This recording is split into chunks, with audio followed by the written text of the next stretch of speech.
As I was saying a bit earlier on, when you look in the Bible and see God's stalwarts over the years, we wonder how on earth they were able to make it. But they were able to make it through Jesus being on their side. Hebrews 11 talks about all God's stalwarts. Talks about Gideon. Talks about Samson and Joseph and Abraham and all and what is it? Stephen and all these people. And then it went right down to the end of chapter 12, after chapter 11. And chapter 12 takes over. And it says, wherefore, seeing we are also compassed about with so great a crowd of witnesses, let us lay aside every weight and the sin which does so easily beset us, and let us run with patience the race that is set before us, looking unto Jesus, the author and the finisher of our faith, who for the joy that was set before him endured the cross, despising the shame, and is set down at the right hand of the throne of grace. The topic of today's message is fix your eyes on Jesus. Fix your eyes on Jesus. The word fix is a Greek word that gives the idea of concentrating one's gaze. It means looking away from other things in order to focus all one's attention on the one object, and that object or that thing is Jesus. Picture the scene of a child walking down alone down a carnival midway, captivated as it were by the lights, the smell, and the sounds. Her eyes flick this way and that way. She is not even concerned about the dangers around her. But suddenly, she hears her mom's voice through the din. Looking up, she sees her mother beckoning to her, saying, "Come to me, come to me." Her eyes now fixed on her mother, she moved towards her. Not even concerned about anything else, her view now is to get to her mother. Soon she is by her mother's side, and she feels safe.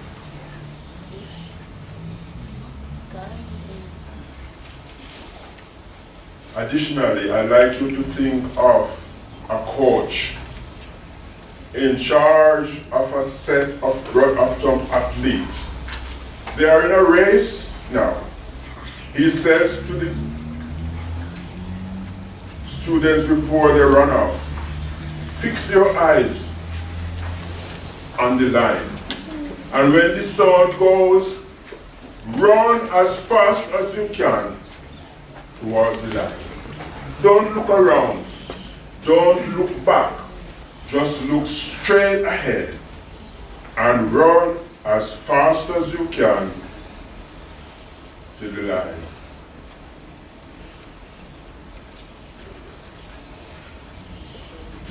Fixing our eyes on Jesus calls for complete concentration.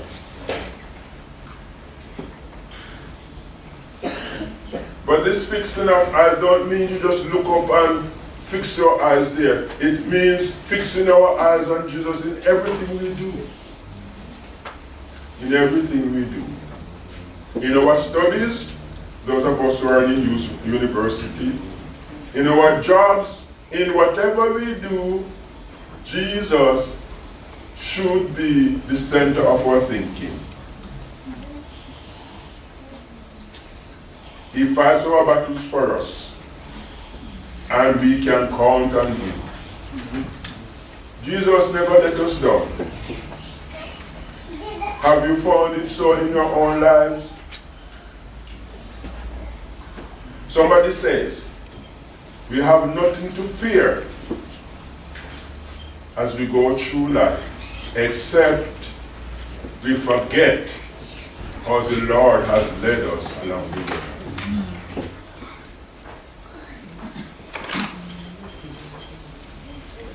And as we go forward in life, we need to fix our gaze on Jesus.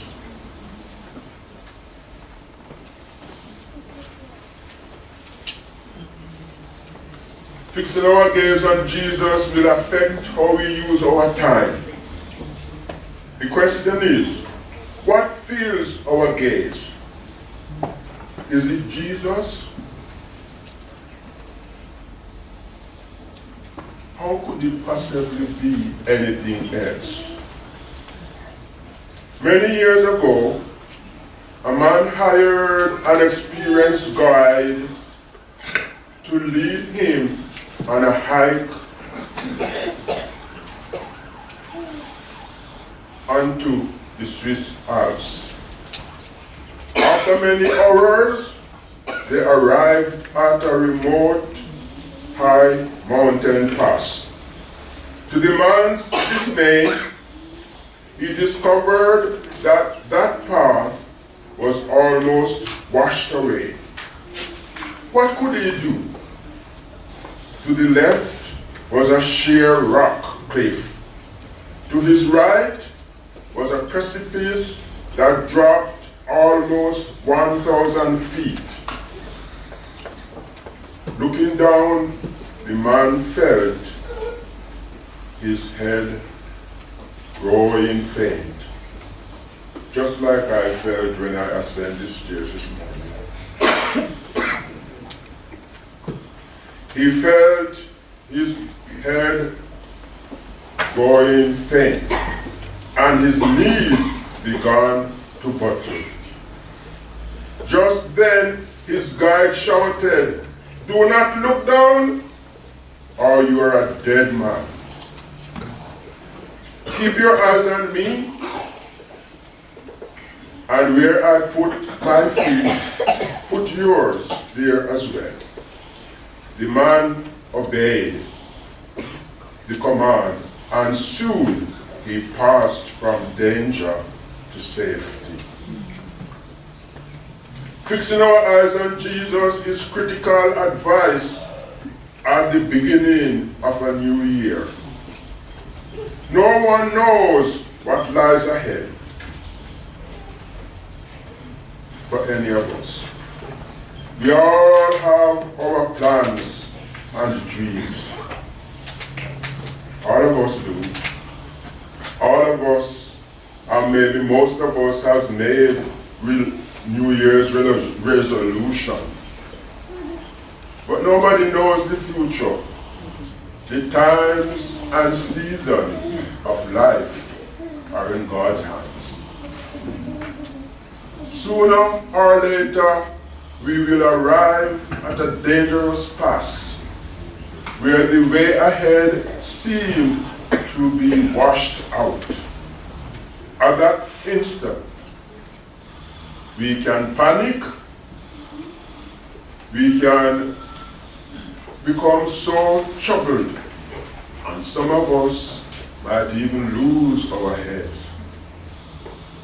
But if we fix our eyes on the Lord Jesus Christ and mark his steps before us, we will, and if we follow where he leads, we will pass through that dangerous period in our lives. Our text provides glorious motivation for our faith. It says Jesus is the anchor, or the author and finisher of our faith. He started it, and he promised to finish it. This means three things, at least. First, he made our salvation certain by laying the foundation of our faith through his death and his resurrection. Second, he provided the perfect example to follow, in that he trusted his Father completely.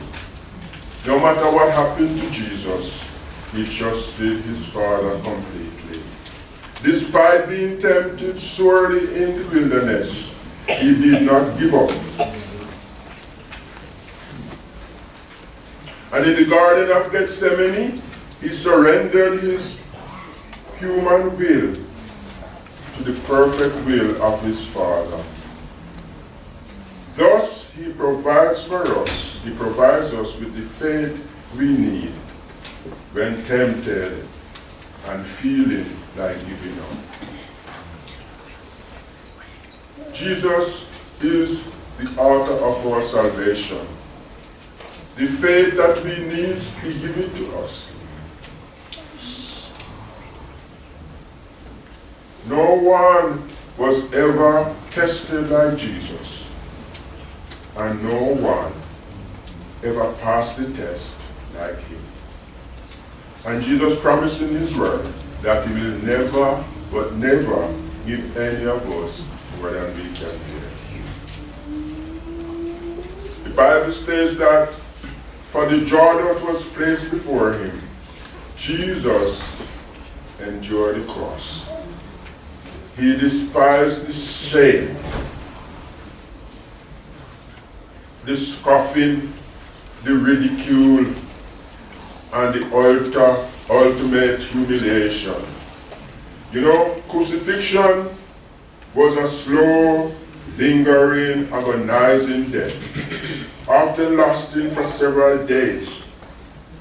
There was nothing beautiful or humane about death on a cross.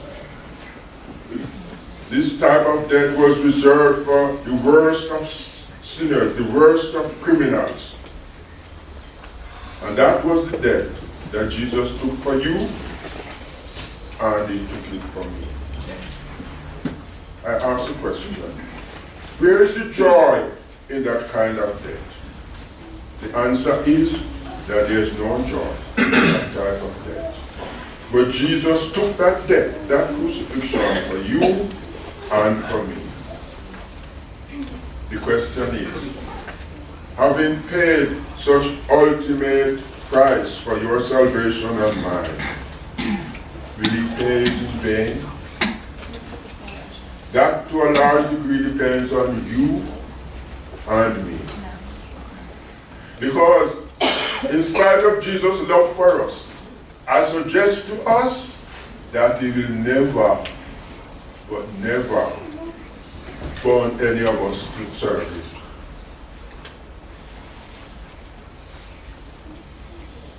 But as we consider the price paid for our salvation,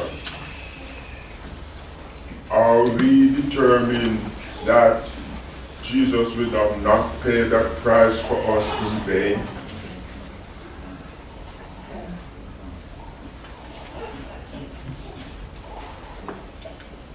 He took that death for us so that one day he will have the joy of seeing us all saved in his Father's kingdom. We talk about ultimate price.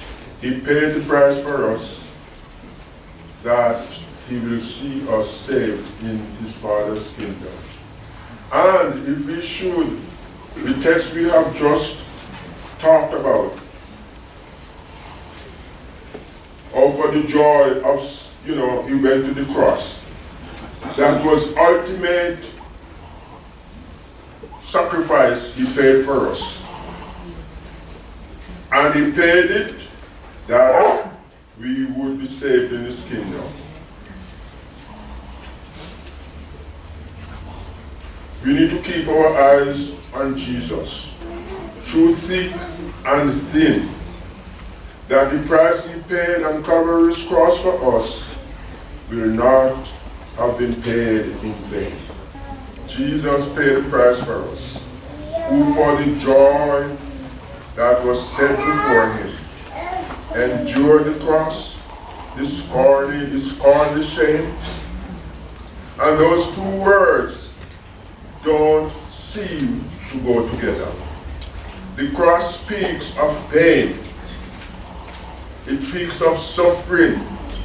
It speaks of shame, of rejection, of ridicule, and ultimate public humiliation. And as said before, crucifixion was a slow, lingering, agonizing death, often lasting for several days. And there was nothing glorious in such a death. There is in this phrase the principle of delayed gratification. That's what I was looking for. Delayed gratification. We see this principle at work in our own lives at times. We see it on two levels as far as this sermon is concerned. Level one is giving up the good for the better. And we have it in the phrase we use from time to time. Good, better, best. Never let it rest until your good is better and your better best. We have gone through a beautiful season. We call it the festive season, where some of us who are on diets get spoiled. We overeat, don't we? We eat sweets. And although the sweets seem so nice at the time, if you eat too much, it messed up your metabolism. And I have got that right, babe. Mess up your metabolism. I've got that right. Yeah. And furthermore, you pay for it sometimes. Yeah. You pay for it sometimes. But Jesus sacrificed a lot of pleasure for future gratification. And it says here that some young couples will give up going out for dinners and, sacrificing some pleasures because they're saving for a car or something like that.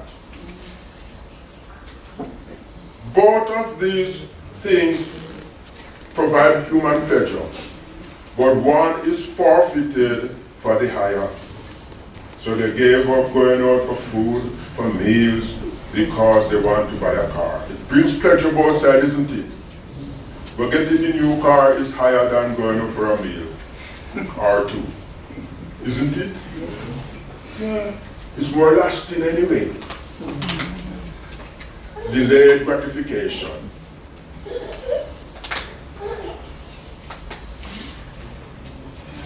And you find athletes will lift weights at 6 a.m. when their friends are still in bed.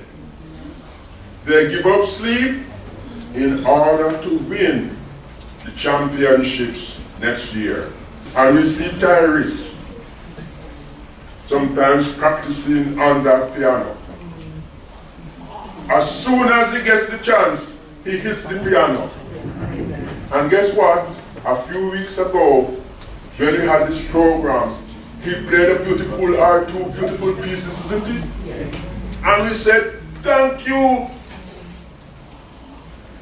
There is. Practice makes perfect. And if we want to live for Jesus, if we want to fight the battles of life, we have to spend time reading his words. Yes, yes. We have to spend time studying about him. You have to spend time talking about him.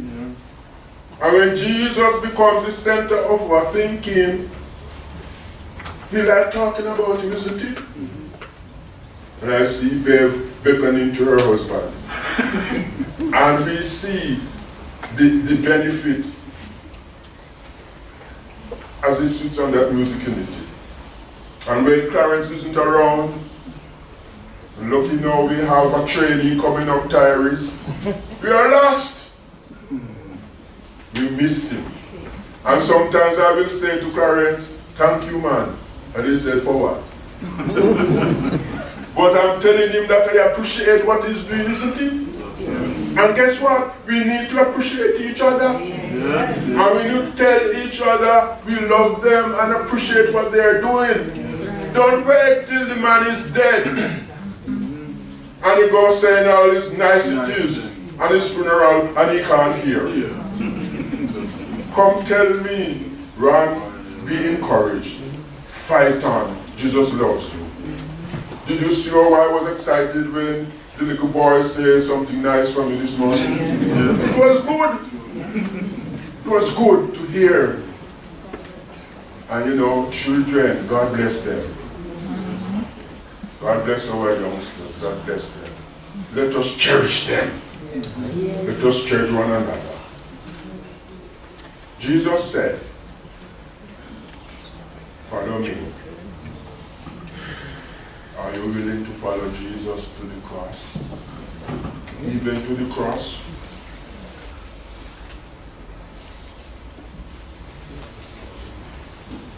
Are you willing to endure the pains and difficulties in order to experience the joy of fulfilling God's will for your life? Taking the above phrase and putting it in your own words, Jesus could have said something like this: I want the joy of seeing my faithful brothers and daughters saved in God's kingdom. That's what he would have said. But he says, I am willing to die for them. And he says, I'm willing to suffer for them and to die for them. No pain, no shame.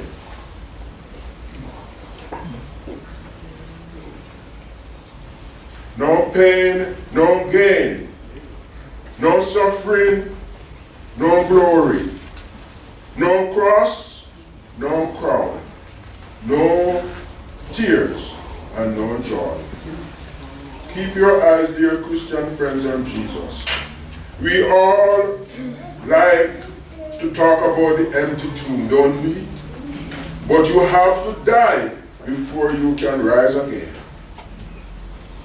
Hebrews says, who for the joy that was set before him endured the cross, despised the shame, and is set down at the right hand of the throne of God. As you look into the Old Testament history, and you see the priests offering sacrifices on the people's behalf, you notice that the priest never sat down. He's always offering sacrifices. And Jesus said in his word, in fact, if one had when Jesus was on earth, he could not be a priest. Because a priest have had to have something to offer. But Jesus eventually offered his life for us, doesn't he? And he's now in heaven at his Father's right hand, offering sacrifices on your behalf and mine each day. But it says here that having gone there, he sat down. He's now sitting down at his Father's right hand. He has something to offer, isn't he? And he's offering his sacrifice on your behalf because he shed his blood on Calvary's cross for you and me. He shed his blood for you and me. Therefore, he has something to offer. And when we sin, I don't know how his Father would have realized sometime that us as parents sometime. And maybe he would have failed to cut us off. Jesus said, my blood. My blood. My blood, Lord. My blood. And we are spared, isn't it? Never but never take the sacrifice of God on your behalf. Don't take it slightly. Let us hold on to him with every nerve we have. And one day soon, when Jesus comes, and he's coming back soon, we will be saved in this kingdom. As life goes on, and you're pestered about with all types of difficulties, just remember what Jesus did for you. Just remember that the price he paid on Calvary's cross was his own life. He shed his blood for you. He shed his blood for me. And determined that come what may, we will be saved with his grace when he comes. Amen. Amen. Praise the Lord. Amen. Amen.